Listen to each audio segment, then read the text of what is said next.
کی طرف نہیں جائیں گے، جبکہ مریم نواز اور جو نواز شریف کے ساتھ لوگ کھڑے ہیں وہ بالکل مزاحمت کے ڈگر پر چل رہے ہیں۔ اس کی ساری کہانی کیا ہے، اسی سے آج گفتگو کا آغاز کرنے جا رہی ہے۔ ہمارے ساتھ اسٹوڈیو میں موجود ہیں پاکستان کے نام اور دانشور خالد نگار، تجزیہ کار سجاد میر صاحب۔ سجاد میر صاحب، آج جو مریم نے کہا کہ نون لیگ میں کچھ ایسے لوگ ہیں جن سے جو ہم سے اور ہم ان سے ڈر رہے ہیں، کیا بات کیا رہا ہے؟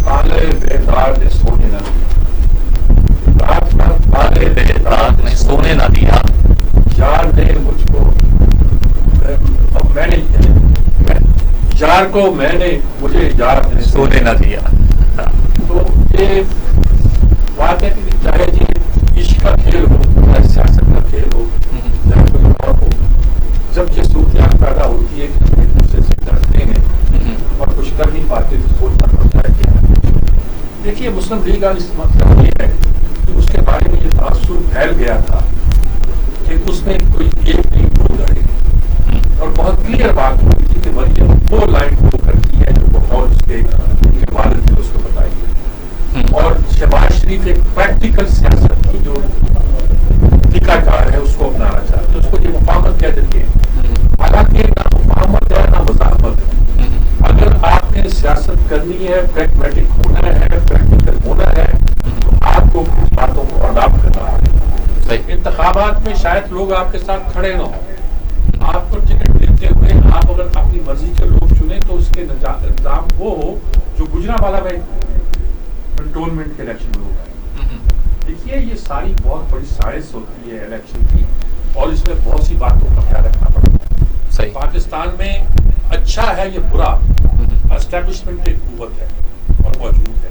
چلیے یہ اسٹیبلشمنٹ کا چھوڑ دیجیے، ہماری فوج ایک قوت ہے، ہماری جو ایجنسیاں ہیں وہ ایک قوت ہے، ہمارے ملک میں بہت سے ادارے جو ہے بہت اہمیت رکھتے ہیں۔ بالکل، ہم کیا کریں، معیشت ہماری بڑھتی جا رہی ہے، ان کو تلاش ہوگی یقیناً کہ ہماری اسٹیبلشمنٹ کو، مطلب فوج کو نہیں، ہمارے ان لوگوں کو جو مقتدر رکھتے ہیں جو ملک کے مفاد کو دیکھتے ہیں کہ بھائی کیا کریں، ان کو نظر کوئی نہیں آتا، ان کے آپ ڈنڈا لے کے کھڑے۔ دوسری طرف سے اگر کچھ کر تو میرا خیال ہے ایک فضا یہ پیدا ہو گئی ہے، شاید نواز شریف نے گو ہیڈ دے دی ہے شہباز شریف، یہ نہیں کہ مفاہمت کر دو، یہ کہ الیکشن کی سیاست کی جو ضروریات ہے، جو ڈائنامکس ہے، جو حرکیات ہے، ان کو ملحوظ رکھتے ہوئے حکومت عملی جو تیار کرنا ہے وہ تیار کرنا۔ صحیح، اور غالباً ظاہر ہے کہ مریم کا جو ساری براٹ اپ اسی میں ہوا ہے کہ ہاؤ ہو شور شرابہ اور اونچی ایک طرح کا ٹون بلڈ کرنا، اس سے لوگ بھی آتے ہیں، بات بھی سنتے ہیں، انجوائے بھی کرتے ہیں، تالیاں بھی بجاتے ہیں، لیکن شاید صرف اس کے ذریعے صرف قلم سے اقبال کرو الیکشن جیتنا آسان نہیں ہوگا۔ صحیح ہے، ہمیں جوائن کیا ہے پاکستان مسلم لیگ نون کے سینئر رہنما صدیق الفاروق صاحب نے۔ جی صدیق الفاروق صاحب کیا حال ہے آپ کے جناب؟ ہم آپ کو تنگ کرتے رہتے ہیں، آج ہم مسئلہ ایک تو یہی پیش آ گیا ہے اور ہم ساتھ ساتھ، ارے صاحب بس نعمتوں کا شکر ہمارے یہ پرانے ساتھی بھی ایک طرح سے جرنلسٹ ہیں بیسیکلی، سیاست تو پھر بات کی بات ہوتی ہے، پہلے یہ آواز آ رہی ہے؟ ہاں جی بالکل آ رہی ہے، جی بالکل آ رہی ہے، اللہ کا شکر ہے آ رہی ہے۔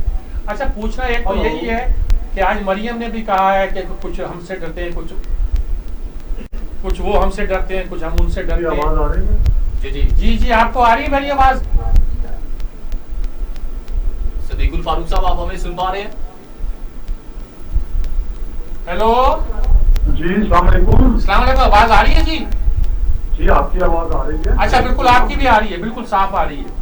اچھا ایک تو چھوٹی سی بات یہ ہے کہ آج مریم نے بھی ایک بار اوپر نیچے ہو رہی ہے۔ اچھا ٹھیک ہے، آج ایک بات میں پرابلم ہے۔ جی آپ یہ سوال لیجیے گا صدیق الفاروق صاحب جی۔ کہ ایک تو خیر آج مریم نے بھی کہا ہے کہ کچھ ہم سے ڈرتے ہیں، ہم ان سے ڈرتے ہیں، یعنی پارٹی کے اندر جو تھوڑا سا ایک بیانیے کا اختلاف کہہ لیجیے، کچھ کہہ لیجیے، اور کچھ لوگوں کا خیال ہے کہ شاید وہ آپ کو ڈائریکشن اختیار کرتا جا رہا ہے، آپ کیا کہیں گے اس کو؟ دیکھیے بیانیہ تو بنیادی طور پر وہی ہے جو ہمارے قائد نواز شریف صاحب نے دے دیا، وہی بیانیہ ہے کہ ہم پاکستان میں آئین، قانون کی حکمرانی، عدل و انصاف چاہتے ہیں، اور آئین کے مطابق ہر شخص اور ہر ادارے کا کردار چاہتے ہیں۔ یہی بیانیہ ہے. کسی وقت کہیں ایک بیان تھوڑا تیز آ جاتا ہے, ایک تھوڑا دھیما ہوتا ہے. میرا خیال ہے انشاءاللہ یہ جو کبھی کبھی کوئی ذرا سی اونچ نیچ لب و لہجے میں ہوتی ہے وہ بھی ختم ہو جائے گی. اچھا, آج ایک بات میں نے آپ سے اور بھی پوچھنی ہے, یہ تو بات چلتی جا رہی ہے, ایک کنٹینیو پروسیس ہے. سی پیک کے بارے میں آواز پھر غائب ہو گئی. سی پیک کے بارے میں آواز آ رہی ہے آپ کو جی؟ ہیلو صدیق الفاروق صاحب, آپ ہمیں سن پا رہے ہیں؟ اچھا, دوبارہ سے کال ملا رہے ہیں جی ان کو. اچھا, جی دوبارہ سے رابطہ کیا جا رہا ہے جی, دوبارہ رابطہ کیا جا رہا ہے. اچھا, مفاہمت اور مزاحمت کی بات چل رہی تھی. وہ کہتے ہیں کہ جی آئین کے مطابق ملک کو چلنا چاہیے. آپ کو کیا لگتا ہے کہ یہ بات چھوڑ دیں جی, ایک بات تو یہ ہے کہ سی پیک کے بارے میں ایسے بارے بہت امپورٹنٹ کی ہے. یہ مفاہمت مزاحمت بہت چھوڑ دیں جی, چلتا جا رہا ہے. آپ نے بات کی تو میں نے بھی سوال ان سے کر دیا فوراً. سی پیک کے بارے میں, نیب کے چیئرمین کے بارے میں, اس میں کیا ہو رہا ہے ملک میں, یہ اب سوچنے کی باتیں ہیں. بات بہت آگے جا رہی ہے. امریکہ کیا کہہ رہا ہے ہمیں, یہ باتیں امپورٹنٹ ہے. اب اگر ان کی وہ ہم تک آواز پہنچ پاتی ہے تو ان سے بات کریں. اچھا, تب تک آپ کیا دیکھتے ہیں کہ چیئرمین نیب کی جو توسیع اپوزیشن لیڈر سے مشاورت کے بغیر یہ کرنے جا رہے ہیں کیا؟ ہم تو ایکسٹینشن دے رہے ہیں, جب تک نیا نہیں آتا تب تک ایکسٹینڈ, یعنی کہ ان ایکسٹینڈیبل اس لیے تھا تاکہ وہ کسی پریشر, یہ لالچ میں نہ آ جائے کہ مجھے ایکسٹینڈ کر دیا جائے گا اور وہ حکومت کا ساتھ نہ دیتا رہے, اس لیے اس کو ان ایکسٹینڈیبل کہا گیا تھا. وہ آپ ختم کر رہے ہیں. اور ساتھ آپ یہ کہہ رہے ہیں کہ جب تک نیا نہیں آ جاتا, جس کا مطلب ہے کہ تلوار صاحب پر رکھی ہوئی ہے, کام کرتے رہو ورنہ نیا لے آئیں گے. دیکھیں نا, یہ ساری صورتحال وہ ہے جو تشویشناک ہے, پریشان کن ہے. ایسی صورت میں یہ بھی ہو سکتا ہے کہ سپریم کورٹ انٹروین کرے اور وہ انٹرم پیریڈ کے لیے کسی آدمی کو مقرر کر دے کہ یہ تو ایکسٹینڈیبل نہیں ہے, آپ کیسے ایکسٹینڈ کر سکتے ہیں, چاہے وہ پریزیڈنٹ رول سے ہو چاہے کچھ ہو. ایکسٹینڈ کرنا یہ مناسب ہے. جیسے سی پیک کے متعلق ہے جو وزیر اعظم صاحب نے خود اعتراف کر لیا کہ واقعی سست روی کا, اس کی کڑیاں کدھر ملتی ہیں کہ واقعی میں سست روی؟ مجھے تو ہمیشہ یہی خیال رہا ہے کہ اس ملک میں جو کچھ ہماری سیاست ہو رہا ہے. اچھا, صدیق الفاروق صاحب نے بلکہ جوائن کر لیا. جی صدیق الفاروق صاحب, آواز آ رہی ہے آپ کو؟ جی آواز آ رہی ہے, اگر ڈراپ نہ ہو گئی تو. اچھا, اب آپ کی آواز بالکل آ رہی ہے. اچھا, میں دو سوال آپ سے الگ کرنا چاہتا ہوں. پرابلم ہے. جی صدیق الفاروق صاحب سوال لیجیے گا. آپ سوال لیجئے گا, اگر آپ سمجھ لے رہے ہیں تو آپ کی آواز ٹھیک آ رہی ہے.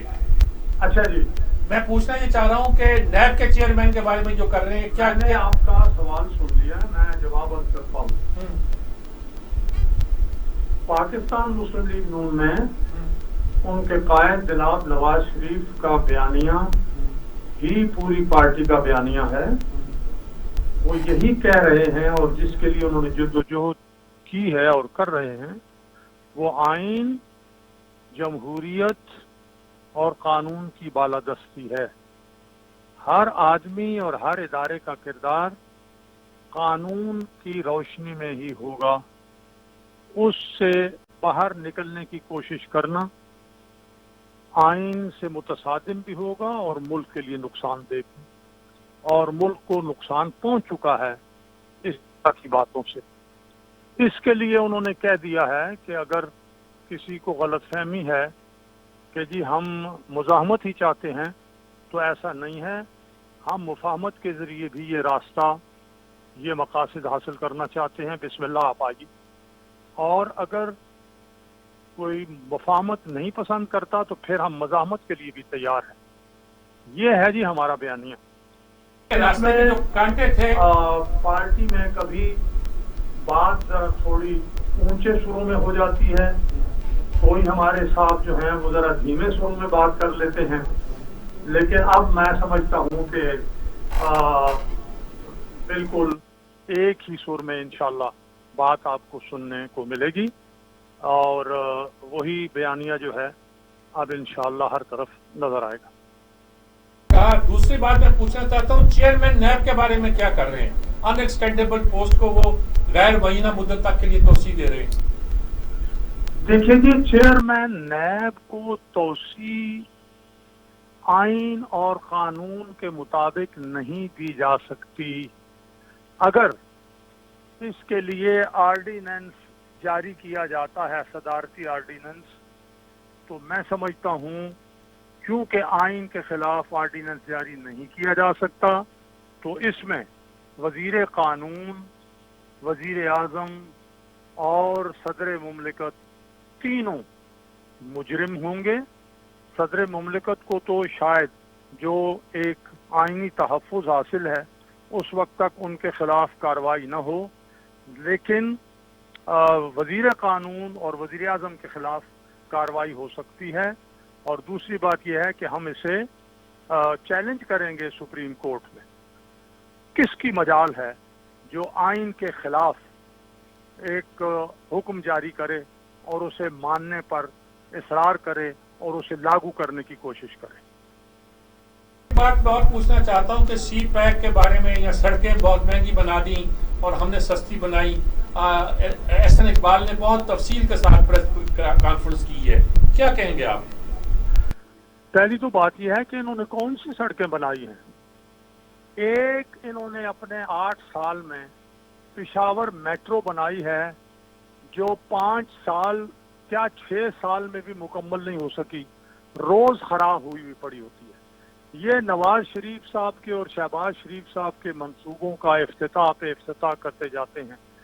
जिन मंसूबों का इफ्तिताह हो चुका है उनका जाके दूसरी तीसरी बार इफ्तिताह कर रहे हैं हमसे। और फिर दूसरी बात यह है कि हमारे मंसूबे जो हैं वो चाइना की कंपनियां हैं या हमारा अपना जो पाकिस्तान का एक फौजी इदारा है। सड़कें उन्होंने बनाई हैं और उनका मेयार आप देख लीजिएगा। हाँ, अलबत्ता हमारे दौर के बाद, चाहे वो पीपल्स पार्टी का दौर आया तो उन्होंने मोटरवे पर वो पैबंद लगाने शुरू कर दिए और इनका तो कोई हाल ही नहीं है। इन 3 सालों में तो कोई सड़क जो है वो ठीक हुई नहीं है। इसी तरह 8 साल जो हैं वो इन्होंने जो KPK में गुजारे हैं उसमें सुप्रीम कोर्ट के रिमार्क्स आ गए हैं, करप्शन भी वहाँ बड़ी है, कोई बड़ा मंसूबा नहीं दिया। इन्होंने 350 डैमों की बात की थी, कोई एक डैम बता दें। Ghost schools, ghost students, ghost trees और वो स्कैंडल पे स्कैंडल। तो ये अपने स्कैंडल्स पे पर्दा डालने के लिए मुस्लिम लीग नून के कामयाब और बेमिसल मंसूबे जो करप्शन से पाक हैं उनमें कीड़े डालने की कोशिश कर रहे हैं। लेकिन इस तरह से कीड़े नहीं डाले जा सकते। जिस तरह आपने देखा मुल्तान में मेट्रो का मामला जो है इन्होंने उठाया, चीन की कंपनी को भी मुल्जिम ठहराया, वहां से इनको भागना पड़ा। और जितने मुकदमात शहबाज शरीफ साहब पर कायम किए उनसे भागना पड़ा। अभी जो लंदन में जो कुछ इन्होंने जा कुछ किया था, तीनों इदारे, FIA भी, वो जो एसेट रिकवरी सेल है वो भी, और नैब, तीनों ने वहां इंफॉर्मेशन पहुंचाई, तीनों ने खत लिखे, मुलाकातें की, तीनों को मुंह की खानी पड़ी। तो इस तरह से इनकी कोशिश है कि अपना जो कालक है वो हमारे चेहरे पर लगाने की कोशिश करें, लेकिन इसमें ये इंशाल्लाह नाकाम रहे। फारूक साहब, आपने बहुत हमारी रहनुमाई की, बहुत शुक्रिया आपका। देखिए जी, सी पैक मंसूबे के बारे में, सड़कें बनाने के बारे में, अच्छा, पेशावर BRT का जो मंसूबा था इसकी ऑडिट रिपोर्ट नहीं, उसकी ऑडिट रिपोर्ट आई है जिसमें 472 करोड़ की बेहिसाब थी। हाँ, उससे अरबों रुपए होंगे। तो चेयरमैन नैब को इसीलिए रखा जा रहा है। वो तो टेक्निकल रिपोर्ट है ना, नैब करे ना आप इंक्वायरी, असल तो वो तो उससे लंबी बात है, वो तो ऑडिट रिपोर्ट है, उस पर लंबी चौड़ी बात नहीं होती। मैं ये जो बात कहना चाहता हूँ वो दूसरी बात है। वो बात ये है कि ये सी पैक मंसूबे के बारे में एहसन इकबाल ने बड़ी डिटेल के साथ बात की है। उसके सड़कों के बारे में उसने कहा जो हमने जो मंसूबे बनाए वो चीन की कंपनियों ने बनाए, हमारी फौज के इदारे ने बनाए। आप लगा दीजिए करप्शन के नाम।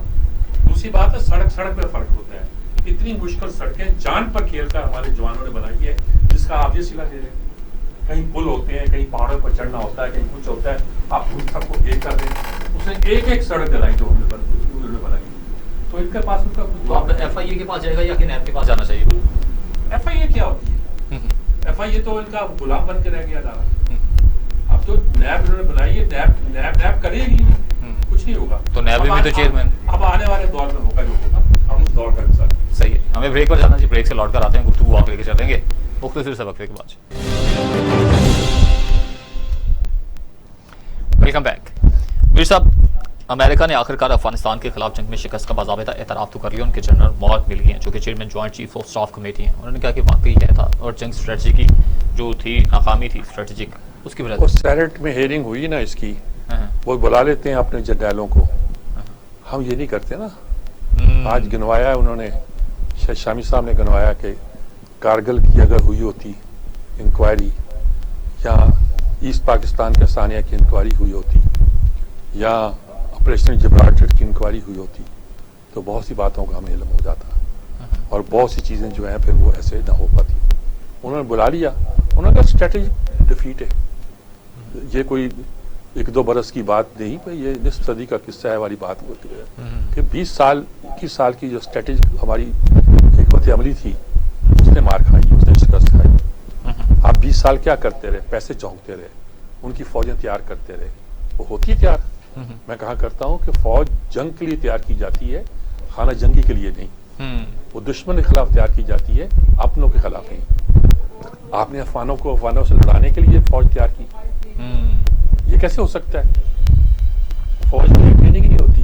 بالکل. انہیں کیا پڑی ہے کہ اپنے ملک کے اندر وہ جنگ میں مبتلا ہو جائیں آپ کی خاطر، جو آپ باہر سے آئے ہوئے تھے اور غاصب بن کے بیٹھے ہوئے تھے.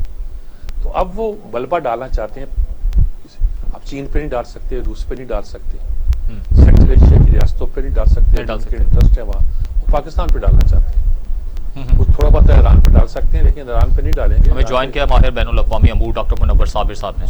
جی میرا ساتھ ہمارے ساتھ موجود ہے، ان سے پوچھتے ہیں جی اس ساری صورتحال پر کہ امریکہ نے جو اعتراف کر لیا ہے وہ اسی معاملے میں کیا نقشہ نظر آتا ہے. جی السلام علیکم فیض صاحب، کیسے ہیں آپ؟ سر میں ٹھیک ہوں سر. اچھا جی، ہم جو جس پہ غور کر رہے ہیں وہ چھوٹی سی بات ہے. وہ یہ ہے کہ چھوٹی سی کہہ لیجئے گا کہ امریکہ میں سینٹ نے جرنیلوں کو بلا لیا اور انہوں نے اعتراف شکست کر دیا اور یہ کہا کہ یہ شکست 1-2 دن کی بات نہیں، 20 سال کا قصہ ہے، ہماری اسٹریٹجک غلطیوں کا نتیجہ ہے. ہمارے ہاں یہ رواج نہیں ہے کہ ہم کسی ایسی بات پہ کوئی سینٹ اور کوئی ایسی بحث کریں. کیا کہیں گے آپ اس ساری صورتحال پہ؟ دیکھیے سر، ہر ملک کا ایک اپنا خاص کلچر ہوتا ہے. امریکنز کی یہ ایک روایت ہے اور بڑی تگڑی روایت ہے کہ اگر ان کے حاضر سروس لوگ اس قسم کے اقرار نہ کریں تو چونکہ وہ جمہوریت ان کا ایمان ہے، تو پھر ان کے جو ریٹائرڈ لوگ ہوتے ہیں نا تو وہ کتاب لکھنا بہت زیادہ پسند کرتے ہیں. مثال کے طور پہ جنرل ویسلی کلارک 4 اسٹار جرنیل تھا امریکہ کا. اس کا یہ انٹرویو موجود ہے، بعد میں وہ پریزیڈینشل کمپین میں بھی آیا تھا کہ مجھے پینٹاگون بلایا گیا اور یہ کہا گیا کہ ہم نے 5 سالوں میں 7 مسلمان ممالک کی حکومتوں کو تباہ کر کے ختم کرنا ہے. اب بات یہ ہے کہ سر چائنا امریکہ کی تسلے، چائنیز کا ایک اپنا مزاج ہے، وہ زیادہ نہ بیانات نہیں دیتے، کیونکہ جمہوری لیڈروں کی نا ایک عادت ہوتی ہے کہ یہ جب گفتگو کرتے ہیں تو یہ شاعری کے انداز میں کرتے ہیں، جبکہ زندگی جو چل رہی ہوتی ہے وہ نثر کی شکل میں ہوتی ہے. تو اب امریکنز کی تاریخ کی یہ دوسری بڑی شکست ہے اور بائی چانس ہے کہ دونوں ایشین کنٹریز کے ہاتھوں ہوئی، ایک ویتنام دوسرا افغانستان. ٹھیک ہے، دونوں جگہ وہ 20-20 سال لڑے. یہاں پر انہوں نے 2.5 لاکھ کم از کم افغانیوں کو مارا. انڈیا کو اس میں انگیج کیا. افغان آرمی کی ساری ٹریننگ سر انڈیا کے اندر ہوتی تھی، انڈینز اس کے ساتھ چلے. 2.5 لاکھ آرمی وہ کھڑی کر کے گئے. اسے سر کہتے ہیں گیم تھیری. گیم تھیری کا مطلب ہوتا ہے کہ آپ نے کیلکولیشنز کرنی ہوتی ہیں کہ اتنے بندے ہیں ہمارے، اتنے بندے اپوزٹ ہیں، اتنا اسلحہ ہمارا، اتنا اسلحہ ان کا. اصل جو شکست ہے نا جس کی وجہ سے اب انہیں بربلا اقرار کرنا پڑ رہا ہے، اعتراف کرنا پڑ رہا ہے، وہ یہ تھی کہ ان کی سوچ نہیں تھی کہ جو آرمی انہوں نے اتنے سال لگا کے انڈیا کی مدد سے کھڑی کی ہے وہ ریت کی دیوار ہی نہیں، وہ ہوا کے جھونکے کی طرح گزر جائے گی. یہاں پر آ کے ان کی ساری کیلکولیشن خراب ہوئی ہے.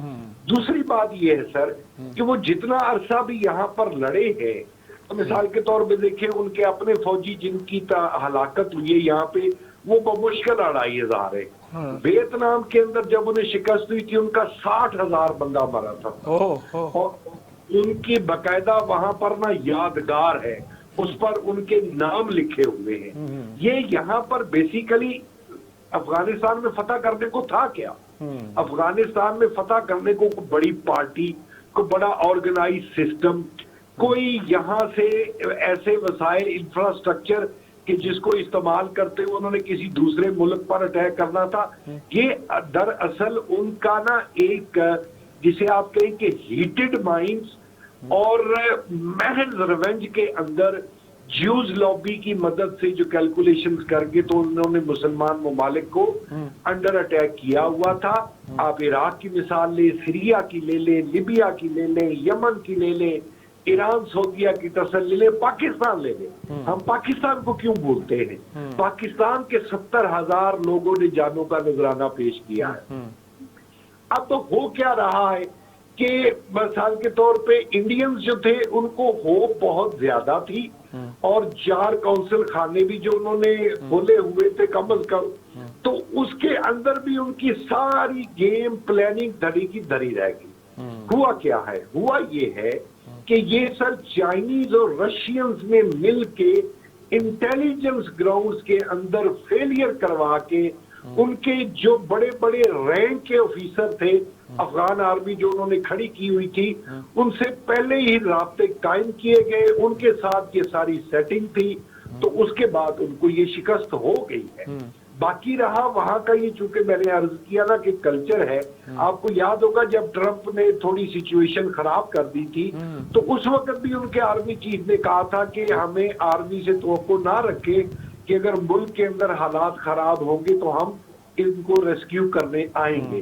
तो अब आप यूं कह लें कि उनको जो जख्म लगे हैं, उनको जो लॉस हुआ है, उन्होंने डोमेस्टिक ऑडियंस को एड्रेस करना होता है। ठीक बात। फिर दुनिया के अंदर सर कम से कम 20 से 40 मुल्क ऐसे हैं जो अमेरिका को अपना जमीनी खुदा मानते हैं। साउथ कोरिया उसमें टॉप पे है, जापान उसके अंदर है, यूरोपियन कंट्रीज है।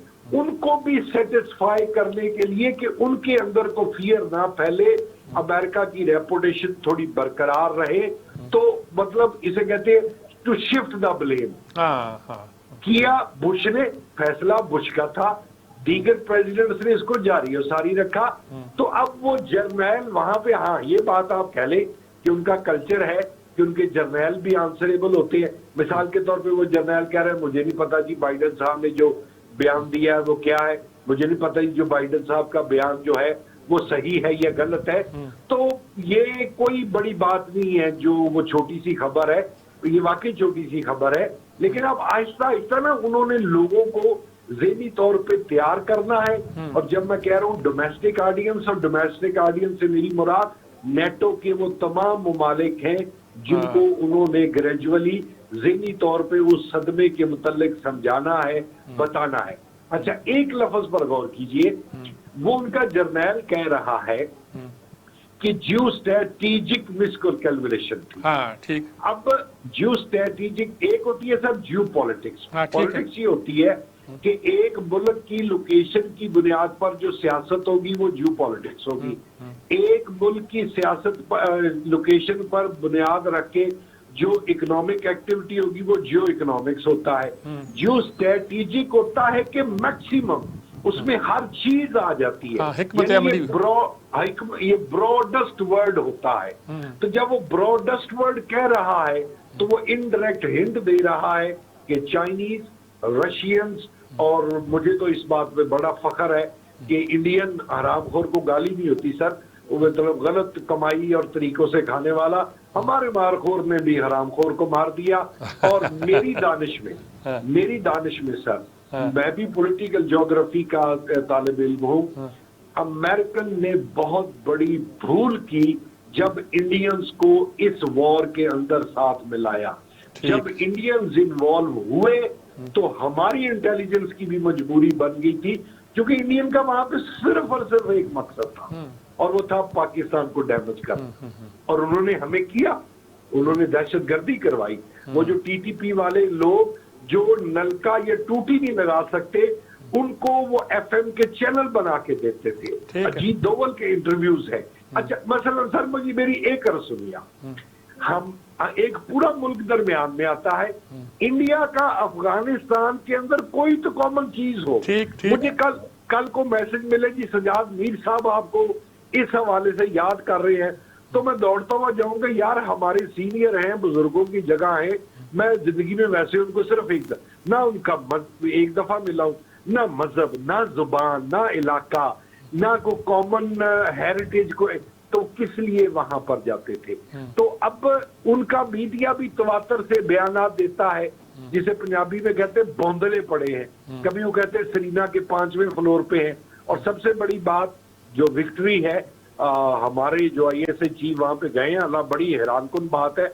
मैं कहता हूँ बाजार वो छोटी सी खबर थी, उन्होंने चाय का कप हाथ में पकड़ के जो तस्वीर रिलीज की है, उसके जरिए अब ये सारे का सारा मैसेज इस खिते की लड़ाई का जो है वो सबको कन्वे हो गया। ठीक बात है जी। बहुत शुक्रिया आपका फैज़ मनवर सादिक साहब, बहुत शुक्रिया आपका। बहुत देखिए इन्होंने बहुत प्रिसाइज क्लियरली बात की है कि पेंटागन ने बुला के कहा कि 7 मुसलमान मुल्कों को मलियामेट करना है या खराब करना है, जब उनके खिलाफ कार्रवाई करना है। ये आलम इस्लाम के खिलाफ एक जंग है जिसमें पाकिस्तान को मलियामेट करना चाहते हैं, वो 7 मुल्कों में शामिल, तो बहुत से मुल्कों को कर दिया, ताराज कर दिया इन्होंने, शाम को, इराक को, लबनान को, पूरी दुनिया के सामने वो सारी सूरत हाल है, सत्यानाश कर दिया कई मुल्कों का। तो मेरे ख्याल में अल्लाह हमें तौफीक दे कि हम इस देखिए एक तरफ हमने रूस को मारा था, अब अमेरिका भी बाकी जा रहा है, ये बर्दाश्त नहीं हो रहा। सही है, हमें ब्रेक पर जाना है। ब्रेक से जब लौट कर आएंगे तो चीन की गुफ्तगू करेंगे, एक कम्युनिस्ट पार्टी की गुफ्तगू करेंगे जी, एक मुख्तसर से वक्फे के बाद।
वेलकम बैक नाज़रीन। मीर साहब, चीन का कौमी दिन कम्युनिस्ट पार्टी के 100 साल पूरे, क्या कहते हैं? आपने तो पढ़ाया भी बहुत है। दिन है और आज शायद हमारे सफारती ताल्लुकात के 100 साल की सालगिरह है और कम्युनिस्ट पार्टी के भी 100 साल हो गए हैं। चीन एक हकीकत के तौर पर उभर कर सामने आया है। वो कहते हैं ना अफ्यूचियों की कौम थी ना ये, कैसे उभर के आई, इनकलाब आया सन 12 में 11 में सन जातसन का, और उसके बाद चियांग काई शेक से होता जब मौजूद तंग ने इसको बिल्कुल रेवोल्यूशनाइज किया और चुन लाई मौजूद तंग का जमाना, फिर डंग जाओपिंग से होता हुआ अब मौजूदा क्या था जिस तरह पहुंचा है। ये एक स्टडी है हिस्ट्री की, किस तरह उसको कौम एक तहजीब, खुफिया तहजीब गिनी जाती थी, वो दुनिया की सबसे नुमाया जो है ना कौम बन के सामने आई है। और हमारी दोस्ती के उनके एक हिस्ट्री है। हमें ज्वाइन किया हमारे बैनुल अक़वामी अबूर मोहम्मद मेहदी साहब ने, उनसे बात करते हैं, वो ज़्यादा बेहतर तौर पर इस बात को बयान कर सकेंगे। अस्सलाम वालेकुम मेहदी साहब। वालेकुम अस्सलाम मीर साहब। मैं साहब मुझे कन्फ्यूजन है, एक तो कौमी दिन कल है, एक आज कह रहे हैं कि सफारती ताल्लुकात का हमारा आज सालगिरह भी है और शायद कम्युनिस्ट पार्टी का भी 100 साल हो गए। जी, कम्युनिस्ट पार्टी को 100 साल हो गए और वो जो सिफारती सालगिरह थी वो 21 मई को थी। 21 मई 1951 को हमारे सिफारती ताल्लुकात बने। अच्छा, उसे 70 साल मुकम्मल हो गए। ये पूरा साल पाक चाइना जो है वो उस 70 साल की तकरीबात के सिलसिले में मना रहा है। और फिर क्योंकि उनके 100 साल जो है वो भी पूरे हुए जुलाई की 1 तारीख को CPC जो थी वो 1921 में बनी थी, तो वो भी पूरे 100 साल हो गए। और इत्तेफाक से कल जो है वो उनका 72 जो है वो कौमी दिन है, उनका कौमी दिन है 1 अक्टूबर 1949 के रेफरेंस से। इस इनकलाब को कैसे देखते हैं? मैं तो सन से शुरू करके चियांग काई शेक और चियांग काई शेक से फिर मौजो तंग और चुन लाई का ज़माना, मैं चुन लाई को साथ ही गिनता हूँ, और फिर डेंग जाओपिंग, फिर आज तक पहुँचते कैसे क्या क्या तब्दीलियाँ, क्या इनकलाब आप देखते हैं? कैसे ट्रांसफार्म हुई वो सोसाइटी, वो पूरा मुआशरा, पूरी तहजीब कह लीजिए, कैसे वो उसने नई शक्ल इख्तियार की? देखिए, बात ये मीर साहब के एक ऐसी कौम जिसको दुनिया जो थी वो एक नशे वाली कौम समझती थी, वो कौम आज इस पोजीशन में आ गई है कि वो पूरी दुनिया को जो है वो चैलेंज कर रही है और उसकी मईशत की जो तरक्की है और बाकी चीजें हैं उसने बिल्कुल एक दुनिया को बदल के रख दिया है। आज दुनिया में सबसे ज्यादा इन्वेस्टमेंट के प्रोजेक्ट्स और इस तरह की चीजें जो हैं वो चीन की तरफ से नजर आ रही हैं। तो अगर हम चीन को सिर्फ एक उनका शहर है शेंजन, ये बिल्कुल हांगकांग के दूसरी तरफ है समंदर के, तो ये एक नया शहर बनाया है। तो अगर हम उसके शहर के जो उन्होंने उसका एक वो बनाया है म्यूजियम, उसमें जाके देखें तो वो एक वक्त में 20-25 साल पहले एक दलदल थी, लेकिन आज वो दुनिया के उन 4 शहरों में शामिल है जहां पर ऐसी 50 मंजिलें 50 इमारतें मौजूद हैं जिनकी जो कम से कम 50 मंजिल ऊंची है। तो ये दुनिया जो है, और आज उसमें से 3 शहर जो है शंघाई, शेंजन और हांगकांग, वो तीनों के तीनों जो है वो चीन के पास है। सिर्फ वहां से हटकर एक शहर न्यूयॉर्क है जो अमेरिका के पास। तो चाइना ने बहुत ज्यादा, और पिछले खास तौर पे 10 सालों में जो चाइना की तरक्की है वो गुर्बत से अपने लोगों को उठाने का जो टारगेट सेट किया था यूनाइटेड नेशन ने और 2030 की डेट दी थी, वो चीन ने 9 साल पहले इसी साल 2021 के अंदर उस टारगेट को मीट कर लिया है। तो ये एक उनकी एक और बहुत बड़ी कामयाबी है कि उन्होंने अपने लोगों को, और उन्होंने अब अपने गाँवों को इस तरह का कर दिया है कि उसमें हर वो फैसिलिटीज मौजूद है जो किसी भी बड़े शहर के अंदर हो सकती है।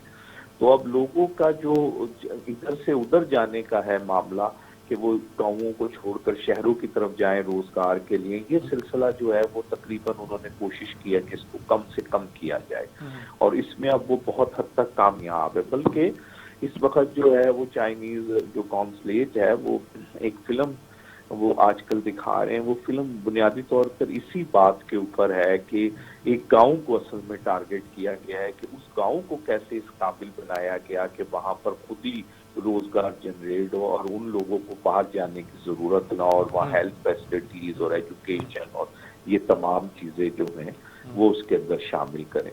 तो बहुत ज्यादा उन्होंने अपने आप को बेहतर किया है। और अगर हम अब इंटरनेशनली भी देखें तो 1970 के बाद से जब से पाकिस्तान ने उनके लिए एक रोल प्ले किया था और हेनरी किसिंजर का दौरा हुआ, फिर 1972 के अंदर जो है वो निक्सन ने दौरा किया, पहले अमेरिकन सदर थे जो बीजिंग गए, और उसके बाद फिर चाइना को उनकी परमानेंट सीट जो थी इस्लामी काउंसिल में वो मिली। तो उसके बाद का भी उसका जो रोल है, वो जो कमज़ोर कौमें हैं उनके लिए उसने हमेशा आवाज़ उठाई और उसने कोशिश करी कि उनका साथ दें। हमारे सामने फ़लस्तीन और कश्मीर दोनों मामलात ऐसे हैं जिसमें वो खुलकर इन चीज़ों के हक में बोलता है आज वाले दिन तक।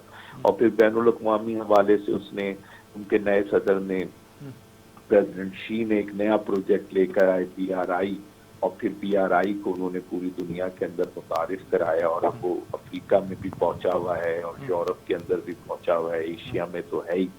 और उसका जो पायलट प्रोजेक्ट था या जो सबसे अहम प्रोजेक्ट था उसको हम और आप जो हैं वो CPEC कहते हैं, जो पाकिस्तान के हवाले से था। क्योंकि अगर हम आज भी देखें तो जो उसके सरहदी तनाज़े हैं वो उसके जितने भी ममालिक से उसकी सरहदें मिलती हैं वहाँ कोई ना कोई मसाइल आज भी मौजूद है, सवाए पाकिस्तान और शुमाली कोरिया के, कि इन दो मुल्कों से उसके कोई मसाइल नहीं। तो उसने एक नया सिलसिला शुरू किया और उसने इन तमाम ममालिक के अंदर जो उसके साथ मिलते थे वहाँ BRI शुरू करी और इन्वेस्टमेंट के प्रोजेक्ट्स लेकर आया, और उन चीज़ों को उसने कारोबार के जरिए से कम करने की कोशिश की, उन टेंशन्स को।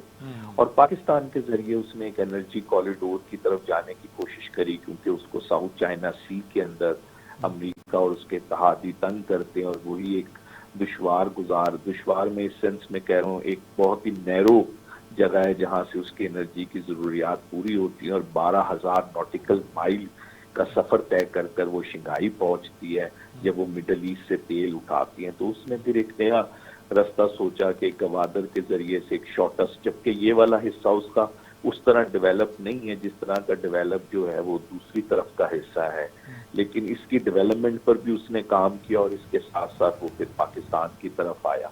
तो ये सारे मामलात हैं।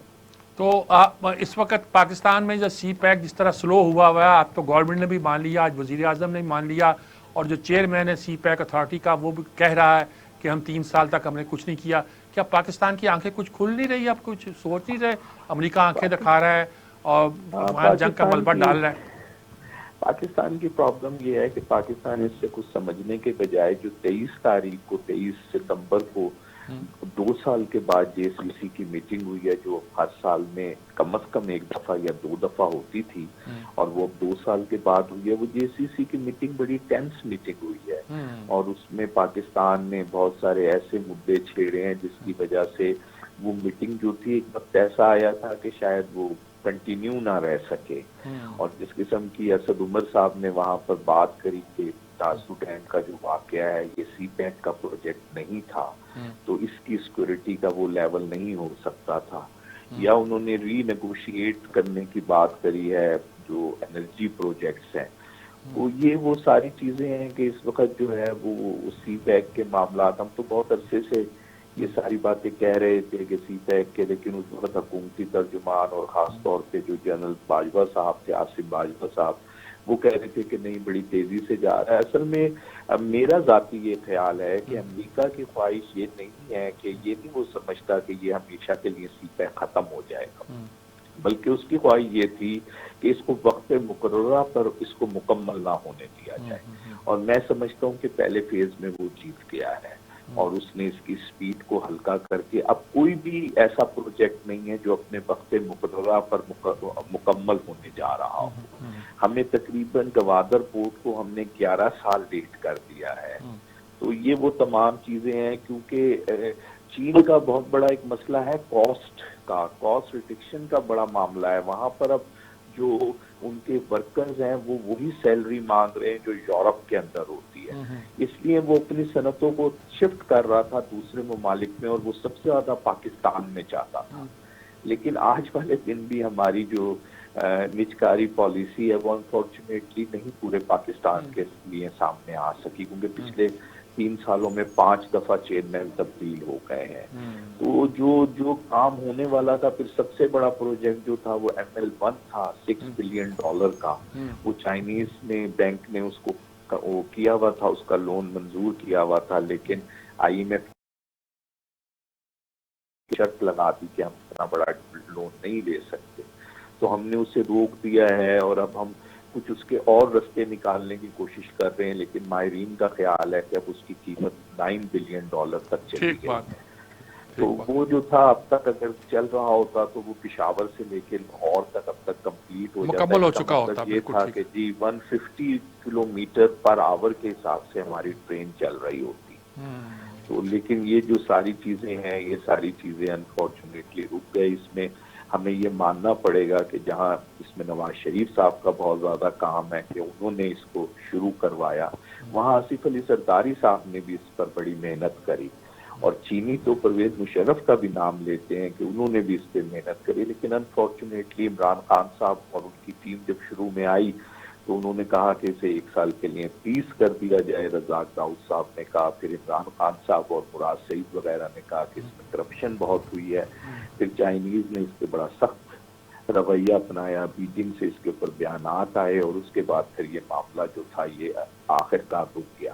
اب میری رائے کے مطابق، ہو سکتا ہے میں غلط کہہ رہا ہوں، میری رائے کے مطابق چین اب انٹرسٹڈ نہیں ہے اس کو تیز کرنے میں، اب وہ انتظار کر رہا ہے، اور وہ اب انتظار کرے گا پاکستان میں نئے الیکشنز کے۔ جو ٹھیک بات ہے، میں تو یہ سمجھتا ہوں کہ پاکستان میں اگر سیاسی تبدیلی آئی تھی، میرے خیال میں آنے والے انتخابات اس بات کا فیصلہ کریں گے کہ سی پیک کے منصوبہ یا پاکستان کی ترقی کا منصوبہ کس طرف جاتا ہے۔ بہت شکریہ آپ کا جی، بہت شکریہ آپ کا مہدی صاحب جی، بہت انہوں نے سیدھی بات کی ہے۔ کلوزنگ نماز یہی ہے جی، پاکستان کے حالات جو ہیں وہ ہم دیکھ رہے ہیں، ڈالر آج 173 کا بک رہا ہے، کیا حالات ہیں ہمارے، عقل آنی چاہیے ہمارے لوگوں کو۔ صحیح، بہت شکریہ میرے صاحب۔ اس کے ساتھ ہی پروگرام کا وقت اپنا اختتام پہ پہنچا، اپنے میزبان جواد باقر کو دیجیے گا اجازت، اللہ نے کے بعد۔